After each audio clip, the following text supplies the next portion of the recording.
And welcome back. Whoa, what are we? Oh. All right, hold on. There we go. Okay, sorry about that. Welcome back, ladies and gentlemen, to the Mistpedia Weekly Cup number 17. We're now moving into our featured semifinal game of the day, which is going to feature the team that we just saw win the last game there, which is going to be Sharks with Lazers. They're going to be taking on team Outplayed by Children, returning champions from the previous week, sporting Fantaram, H-Man, Magic Toker, Backpack, and a fifth, which I believed up to this point was unnamed. Let me check that for us here. Apologies, Sup Cutie is apparently the fifth, but appears that's not actually the case. It's going to be Ken playing for that team. So once again, now that we have both guys loaded in and fully on the teams, let's head over to the build panel really quickly and check out the builds for Outplayed by Children. We've not yet seen them play today. Starting off with Backpack over here. He is going to be playing with that control engine once again, 60044 with Celestial and Strength. Basically the same exact thing that we were seeing from two of the engines in the previous game, so we do not need to spend much time going over that. Moving on from that, we have Fantaram playing on Elementalist. Once again, a very recognizable Elementalist build here, 00266 Celestial Elementalist with Celestial Amulet, obviously, and Runes of Hobrecht coming into play. They're very defensive indeed, but still has all that support and DPS that we would obviously want to see from a DD Selly Ellie. Moving on from that, we've got H-Man on Warrior here at the moment. He is going to be playing with an Axe just an Eviscerate build here. Axe, Offhand Sword with a Longbow, Celestial Amulet, and Runes of the Hobrecht. Once again, this build compared to Hambo has much more of an emphasis on direct DPS, but it's extremely good for 1v1s because if you are able to wear out your opponent, make them waste their endurance, and then you just trap them into one big crit of an Eviscerate, you can completely melt them after that Eviscerate quit with the residual Condi pressure that you have, especially when you're running with a Celestial Amulet, because you are going to get a little bit of a Condi boost to the things like Offhand Sword as well as the Longbow here. Magic Toker, moving on from him, I believe he is going to be playing Dagger Pistol, and indeed he is, which is actually kind of interesting because if I remember correctly, Magic Toker, and granted again we haven't seen Magic Toker play recently, so him coming back is obviously would warrant a possible build change, but if I remember correctly, I think he used to play a lot of SD, but he is now converted over to DP. He either used to play a lot of SD or Pistol Whip. I think I'm remembering Pistol Whip for some reason, but SD was also ringing a bell. But anyway, that is a story that isn't really relevant. But at the moment, he's going to be running with DP, which compared to SD once more is much more about having all that direct damage come in one big burst. It's not really like an SD where you slowly wear them down over time. It's all about just one big combo. You sit back, you wait out of the fight or in stealth for the correct opportunity for your opponent to get low enough for a window to open up for you to deal a large amount of DPS, and you go in with that one big backstab Heartseeker combo, just destroy the crap out of them,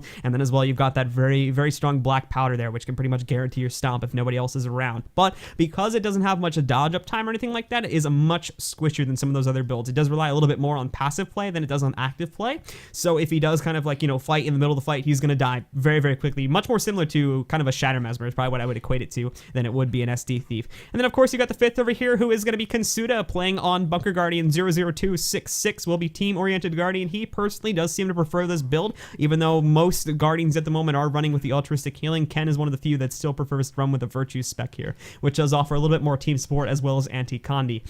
Traits, or the actual equipment here is going to be Mace with an offhand shield. This may get switched to focus, but it could also be shield. Very rarely do we actually see shield utilized. It's almost always focus, but this could just be a personal preference as well. And then you've also got Cleric's Amulet and Runes of the Soldier, which is making it pretty typical for a Bunker Guardian build. Other than that though, guys, I believe we are ready to get going. And I think as soon as our players have readied up, we shall begin with our first game in this set. Still going to be a best of 3 set, guys. The first team to 2 points will be moving on to the grand finals. And once again, while you're in the grand finals, they've got that guaranteed 800 gems per player that they will be gaining by moving on to the next round. And they will have a chance to bump that up to 2,000 gems per player if they end up winning those grand finals, which will be a best of 5 set. So once more, just waiting for ready ups. I gotta make sure I switch this map rotation back, and indeed I did. So just to tell everybody what the map rotation is going to end up being for this set 2, it's going to start over on the Forest of Niflhel. Obviously, this was a choice made by Outplayed by Children, by the way. So they got the choice of the first and third maps, while Sharks got the choice of the second map, as well as the color selection. Which means that once again, Sharks also chose to head over to Legacy for the second map. And then, of course, the third map, also a choice by Outplayed by Children, ended up being the Temple of the Silent Storm. On the Forest, for anybody that doesn't know, it's usual 3-point capture maps, 1 point located close to each team's base, and of course you've got those bosses that spawn on the sides as well. Bosses are worth 25 points, as well as the 50-point stat boost that will also increase your stat by 50 points, obviously.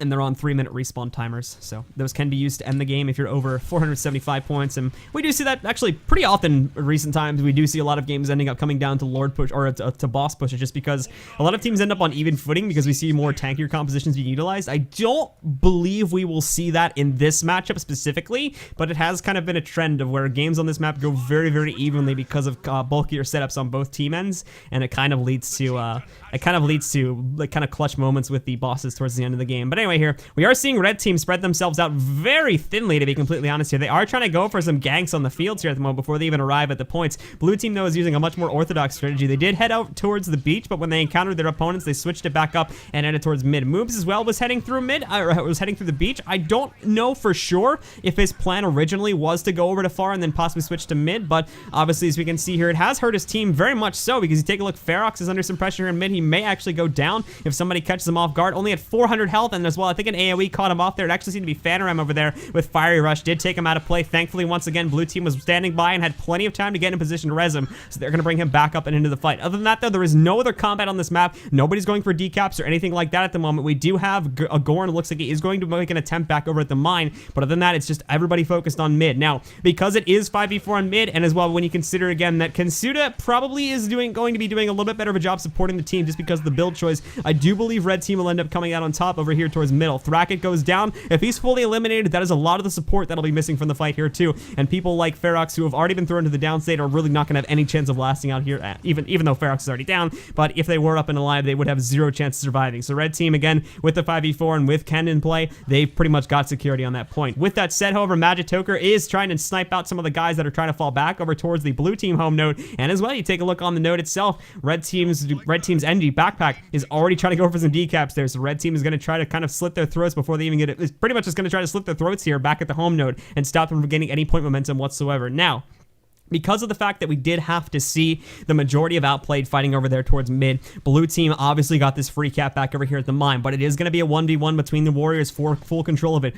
Gorn again on Hambo does have an advantage in the long run, but unfortunately, if he ends up wasting endurance and kind of getting himself into a position where he's unable to dodge and eviscerate like that, that is slowly going to whittle down his health pool over time here and will throw the fight in H-Man's favor. It really comes down to who eats more swings from the melee range here. If H-Man does it, then obviously we'll see Gorn win, but if Gorn's doing it, which is looking like it is the greater case here at the moment, then we will end up seeing H-Man coming out on top here. Gorn very, very low at the moment here, only 3.7k health. H-Man backing out for some reason there, might end up falling into a big amount of cleave, but it looks like, again, it's going to be very close. Gorn has to be aware of those eviscerates. Thankfully, that nice blind came off there on Gorn. Going to be very close indeed, but no, Gorn goes down through Condies, and H-Man will just barely come out on top here. Has to dodge that, but again, I don't think Gorn's got enough damage to take H-Man into the downstate, so we are going to see a red team victory in that 1v1. Back over towards mid, we also saw Phantom win a 1v1 versus Moobs. Hold on, did he 1v2 this?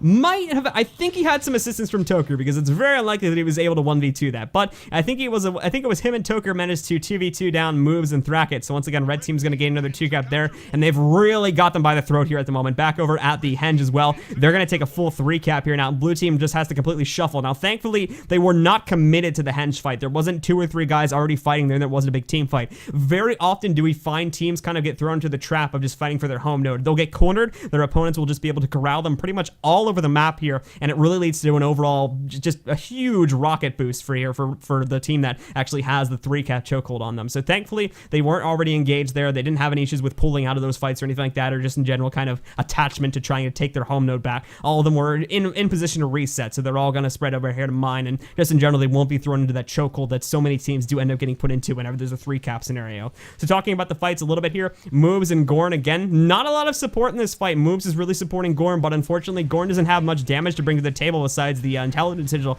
that he has rolling for him there on the hammer. So I do believe red team will have an advantage in this fight in the long run of things, which is looking extremely likely. Phantom as well as H-Man. H-Man very much so built for DPSing guys down in 1v1 scenarios, and without really And I think, again, he is going to get plenty of time to do that here, too, because Gorn just... Oh, hold on, wait, we could see Phantom. Phantom actually got locked into a nice amount of CC there, so he's in trouble, too, but I think he's got a lot of cooldowns ready to go. And as well, we are going to see some more reinforcements coming in for both sides. Laser Lord will come in for the blue team. We've got one other guy coming in for the red team here, too, Magic Toker. But as we saw there, Gorn goes into the downstate first. Phantom is very, very low here. Lord could take him out, but no! Look at that big cluster bomb burst coming in there for Magic Toker. Takes not only Lord down, but it also brings Moves down. We had a banner coming down from Gorn. That got Moves back back up, but now Gorn is down as well. And unfortunately, with 3 members of the red team here, I just do not think Moves has enough res pressure to get either of these guys back up. This fight's going to end horribly for the members on Sharks with Lasers, and it looks like Outplayed is going to hold on to this node after. They did lose the cap a little bit there, but they'll be getting that back in just a second. There was also a fight at mid that we kind of completely missed there,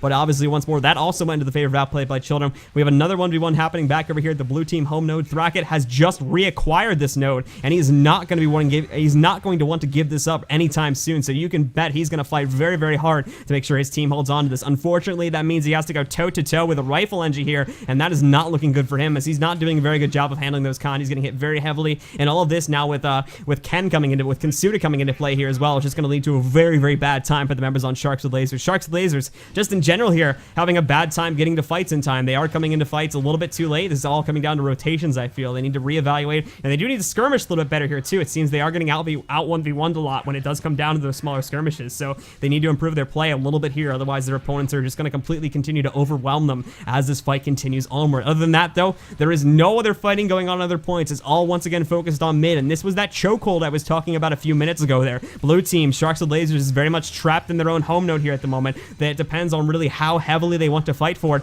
but if they fall into this trap and if they continue to fight for this, it may still end up basically taking Outplayed by Children to the full end game of this matchup here, as once again it really depends on how well red team is able to hold on to it. And based on what we have seen in the past, I would say 7 or so minutes of this game, at the moment it's looking very, very good for Outplayed to continue holding on to this fight, continue keeping themselves alive and rolling, and just in general possibly even winning the outcome of this fight. So blue team, I feel this is not the best option for them. They do want to move away, possibly try to split their opponents up or something like that, but even that, when you consider how the 1v1s are going, that may not end up too well. That may not end up going too well in their favor either. So they do need to kind of think of some way here to get themselves better, whether that just involves improving their 1v1 play in general or possibly different rotational strategy.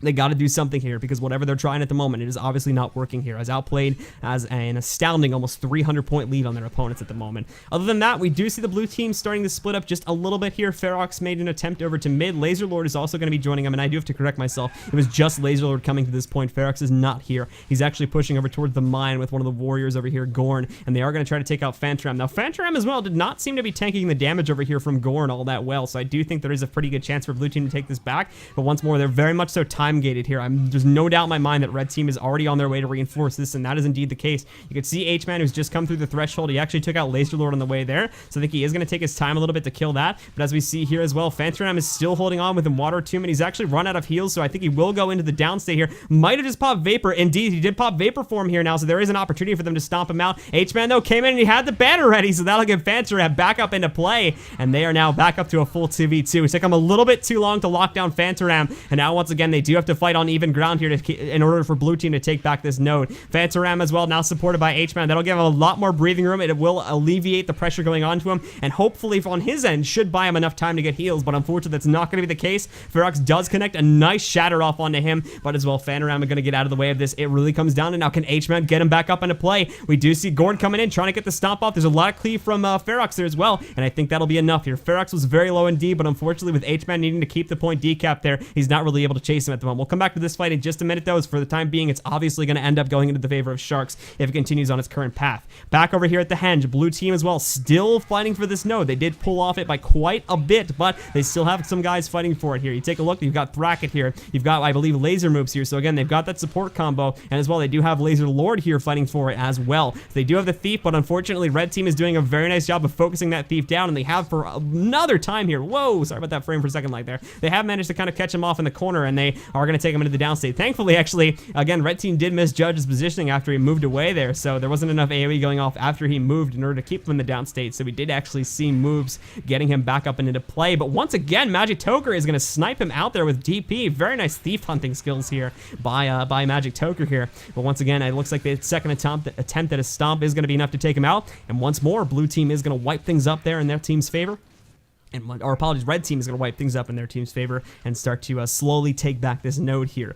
But at the moment, as we take a look at things here, blue team, unfortunately, it has taken them a very long time just to get to this point in the game, to where they have a full stalemate going on to their opponents. And because it has taken this long just to do this, and as well when you consider the very, very, very large lead that Outplayed by Children does have here now, it's looking like we're probably going to see an Outplayed victory. H-Man over here as well now also has the support of H-Man. H-Man has managed to take Gorn into the downstate. Unfortunately, he himself is a little bit too low to go for that stomp, but as we see now, Ferox leaving this fight through that portal there, unfortunately, it's going to be all over there for the red team on that, or for the blue team on that note. And considering that no one has even attempted to go for a decap on middle here in the last few minutes, it does look like that red team will have a secure 2-cap in a moment. We actually do see, I think it'll be Ferox going up to mid, but he's not going to get there in time in order to decap. So I think it's pretty safe to call it right now for Outplayed by Children. They did manage to outlast their opponents there, and because of that, they are going to get game 1 here, and evens back over here on the henge as well. It looks like blue team is kind of being snuffed out. So there you have it, guys. Outplayed by Children is going to be taking game 1.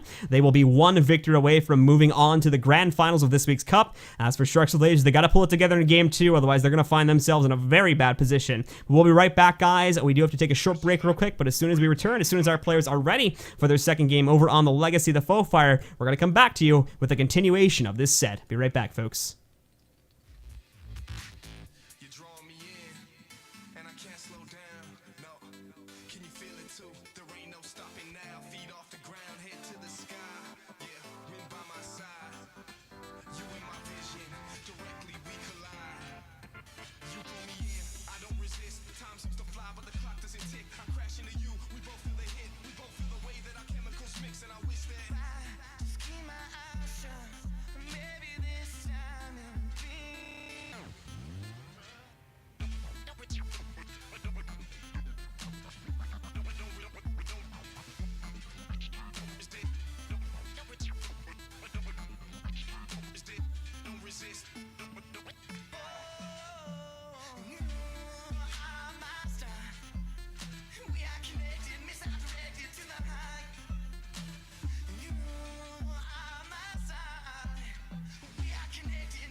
Resist.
And welcome back once again, ladies and gentlemen, to the Mistpedia Weekly number 17. We're heading into our second round of our featured semifinal for the night here between Outplayed by Children and Sharks with Lasers. We just saw Outplayed take a dominant game 1. They're out-rotating and out-fighting their opponents on the Forest of Niflhel, meaning that coming into this game, Sharks really does need to piece it together or they're going to be in some serious trouble, especially over here on the Legacy map, which is very unforgiving to opponents taking strong 2-cap scenarios, which is what we had going for the majority of that previous game. We do have a very split rotation coming out here. It looks like blue team once again went for a I want to say a 2-3 split here coming out of the gate, but it's now transitioned back over to having their Guardian on their home node. Red team once again, similarly to what they do basically on every legacy map. We saw, actually, apologies, kind of getting my team mixed up here. Yeah, we did see Sharks with Lasers coming back over here with 3 of their members. They do have the extra defense coming in, but I mean, like, similarly to what we see with actually a lot of teams, not just Sharks, we had their Mesmer as well as Thief coming in over here to try and actually kind of just burst down the guys that are defending the waterfall. It seems to have gone all right at the start, but the reinforcements that came in there from moves actually seemed to defend them off fairly well. And to note here as well, for anybody that didn't already catch on to it, is that Backpack has switched off onto a Mesmer. Now again, Backpack does not play Mesmer too often. I don't actually believe I've seen him play in a tournament before. Might have been 1 or 2 trolling occasions, but I've never seen him on it before. Other than that, though, it is going to be a standard Shatter build, so this is going to add a lot of burst to the side of Outplayed by Children, similarly to a DP Thief here. So essentially, they're going to have 2 of those high burst guys, but as we saw just there, unlike that NG build, he is very susceptible to getting completely locked down and bursted within 1 or 2 seconds, so he's going to have to be watching out for that here too. It'll make them have a lot more damage, but unfortunately, it is going to take away a lot of their defense here too, which might open up some holes here for Sharks and Legends to poke through and hopefully come back, which they're actually doing here right now. We take a look at the current scores. It's 44-46 here. Both teams hold a 1 cap, and it's kind of back and forth over here on middle. We saw Backpack going down, so they're 1 down, but at the same time here, red team is also making progress as well, with them taking both Laser Lord out. Moves will attempt to save Laser Lord, and it looks like they're actually going to do so. So both teams overall are down 1 man on the map at the moment, but should be getting them both back here in the next few seconds, so that advantage will be eliminated. But Laser Lord going to go for a decap back over here at the quarry. Should be able to get that without any trouble whatsoever here. Does have a very large gap between himself and H-Man, so at the very least is going to put what I would probably say like 5 to 6 points between himself and his opponents over there. Whether he's going to fight H-Man or not is probably not, because again, Eviscerate, very, very unforgiving for thieves like that. You make 1 mistake and get hit by an Eviscerate, the fight's pretty much over for you, so not really worth it for him to fight that. And considering again that H-Man is running on Celestial Amulet, it's going to take Lord a fairly decent amount of time to actually kill H-Man, so it's much better for him to come towards mid, and like in previous rounds, it's much better for him to come mid and just support the cause over there. Checking out some things that are going on besides that, though. We do see Blue team's actually fighting very, very passively on mid, which, to be completely honest, I can understand. Coming off that last game there, like I said, their team fighting ability compared to that of Outplayed's was very iffy, so I do feel it's a much better alternative for them to play a much more passive game over here on middle, especially considering that you can kind of delay that middle cap by really as long as you need to, so long as you play a very passive mid fight, as long as you skirt on the outskirts of the node, and just in general, so long as you don't make kind of mistakes like that. Now, unfortunately, what we saw here with Laser Lord just a couple seconds ago was rather unfortunate, as once again, he kind of stepped away from his teammates. It was actually on his side of the map, so this was a very ballsy move for the members of Outplayed by Children, but thankfully, again, because we saw Laser Lord being really completely far away from anyone on his team there, that gank that we saw from both Toker as well as Backpack was really able to just do its work very quickly and take him out. And again, blue team didn't really have anyone within close proximity enough to kill him, and that actually pretty much has seemed to be a catalyst for the ending of the mid fight. They also managed to take Thracket down. I think what they ended up doing is they took Thracket down and then they bounced the pressure from that off over onto the Thief and kind of just took them both out with 1 swing. So overall here, red team is going for a straight up shock tactics at the moment, taking these guys out left and right with the sheer amount of burst, and at the moment it seems it's working very, very well as blue team not really doing too good of a job of handling that kind of damage. Once more, we're seeing a nice focus coming off there from H-Man, and Magic Toker takes out Ferox, leaves him just by his portal, unfortunately, too. And as well, Magic Toker just gets into stealth to avoid that cleave that would have come in there from Laser Lord. Laser Lord is going to make an attempt to save Ferox. I do believe this is a little bit futile. Again, light armor, he does not have much survivability in the downstate there. Was not going to be a smart move to go in for that, because he was only going to be opening himself up for more DPS to come in from that there as well. So overall, not a smart move in my opinion there from Laser Lord, and as you can see, he's already paid the price for it. He's completely locked into combat. He's now going to have to wait for his own opportunity to re-engage. He jumps out of stealth first, which means Magic Toker is going to get the opportunity to jump in onto him here, which you can definitely see him wanting to do, but Laser Lord jumps out of nowhere on the Magic Toker there. Big burst onto him, also takes him down. Backpack's going to try to retaliate back over to him. Thankfully, Magic Toker, there was a banner from his teammate H-Man available to get him back up, but still, excellent play there from Laser Lord, jumping immediately out of the fight and back on a Toker, and that big burst immediately took him down. With that said, however, Backpack also just got a nice burst spike off onto Lord. We saw an immediate use of the Shadow Step, and because of that, he's going to get stomped out on the first attempt there from Magic Toker. A bit of an unfortunate use of his Shadow Step. There's downstate Shadow Step that is there, but still, again, try to get a little bit closer to move so he can get it back up. Unfortunately, though, Magic Toker did initiate the stomp trigger right before he poured it away, and because of that, as well, because he had Shadow Step up and rolling, or because he had an Infiltrator Signet up and rolling there, he was able to knock him out. Checking out some other nodes, though, as we have been watching this fight for quite some time. Back over here in mid, Ferox is fighting a fight against Char's Suda, or just Ken Suda, for those who don't know that he's on an all at the moment. Overall, I would not agree with this. I don't know why Ferox didn't actually go over there to that fight to help assist with Corey. I'm assuming he was assisting with this fight back over here at the waterfall, and he was kind of waiting for someone else to come and assist him back on mid. But with the fight kind of knowing it was going to end back over there at the quarry, it might have not been the best option to just keep this pressure going on a charge to Kensuda over here, because even if it is just Ferox, that's still a fairly decent amount of pressure that comes from Ferox off onto Ken. And you know that, again, because Ferox has engaged it, Kensuda had to have some idea that these other guys were going to come over to this point from the waterfall eventually there. So it was kind of just the siren for the rest of red team to immediately come from quarry to here. So overall, I think what Ferox really should have done instead of going for mid there is probably either gone to try and assist the far fight that was being lost, and even though it was being lost, he still could have added some duration onto it, or he probably should have just stayed back over there at waterfall and moved in as one solid unit with his teammates. With that said, however, everyone has gotten themselves back over towards middle here. Magic Toker actually, I think, made a small mistake there and ended up getting bursted down by members of Sharks with Lasers. He's now out in the open here with really no sign of red team coming to res him, but blue team I don't think is aware of his location. He's out of stealth as far as I'm aware here at the moment. Now, actually, apologies, he was within stealth there, so they did not have a tracker on his location, and thankfully, because of that bit of a lucky break, he is going to get himself back up into play, and will be free to deal all this DPS in just a second here too. Ferox really taking a risk going into enemy territory. Thankfully, does have Laser Lord to come and peel Magic Toker off of him for him, but at the same time, Ferox does need to watch his positioning a little bit better in this mid fight. And as well, to note this as well, we still have back over there, H-Man is going to be recapturing the corner. I don't know if this was decapped a few seconds ago by Laser Lord, or if this is still residual from that last fight we had going there, but again, he's being kept out of the fight here at the moment.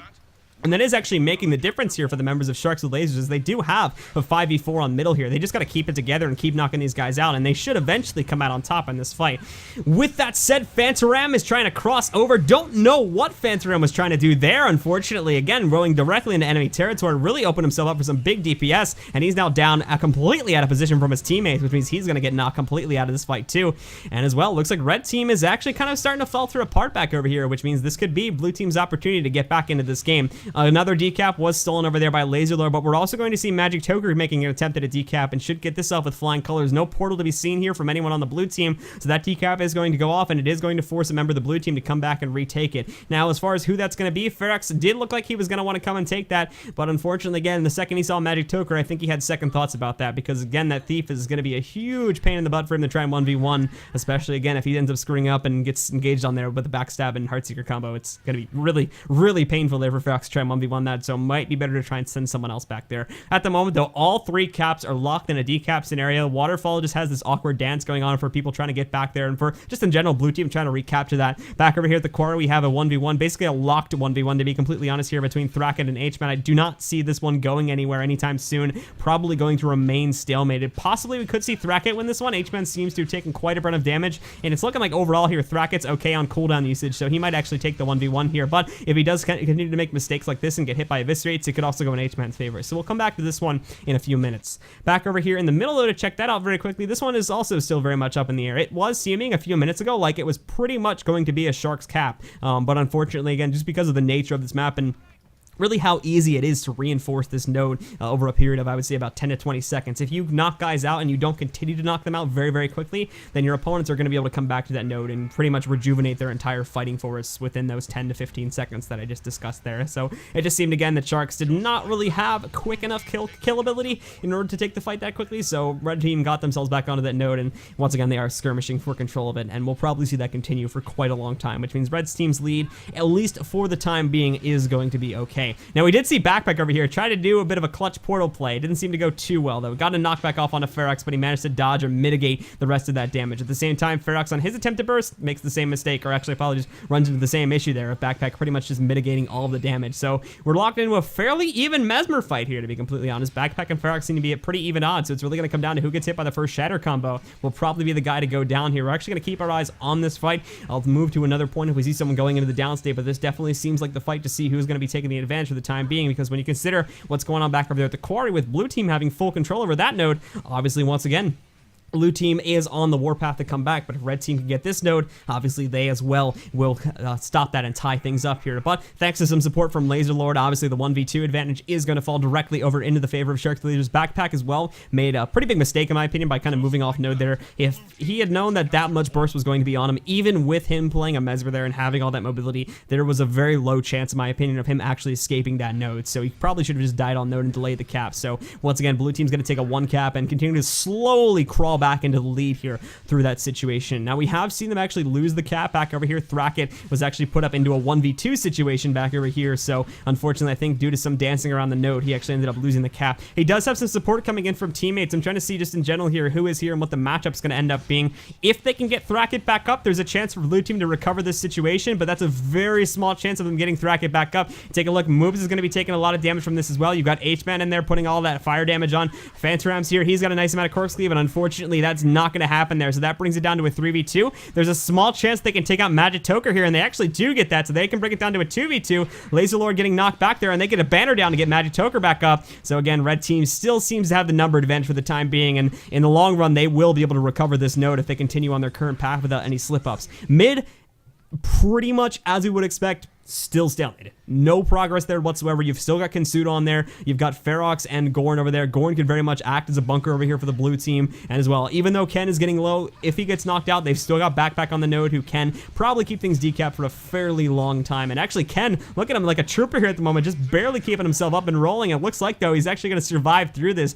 Red team, or blue team rather, was very, very close to knocking him down. They literally had him at 0 health there when he was going through his renewed focus channel, but he managed to rally through that, and he's now basically back up to full health here. Very well played there by Ken once again. Easily one of the top Guardians in North America at the moment, and one of the reasons he just proved it right there as to why he is that. But back over here, Magic Toker maybe stealing another decap, as he did manage to gank out Ferox a few seconds ago just outside the waterfall, so he's actually going to steal this decap within the next few seconds. Back towards middle, however, once again with us seeing Gorn go down and some more red team reinforcements coming in, it's also looking very good for them to reclaim this cap and once again reassert their lead as they continue to push farther and farther towards the end game here at the moment. Current scores being 296 to 282. Right now it is a very, very close game, which could go either way, but based on the current cap situation that we're probably going to be looking at, it's probably going to end up going into the favor of the red team once again here by at least, I would say, 50 points for the current time being. And once again, take a look at the clock here. There's only 2.5 minutes left in this game, which means that if blue team, they may have to go for a Lord Rush here, to be completely honest.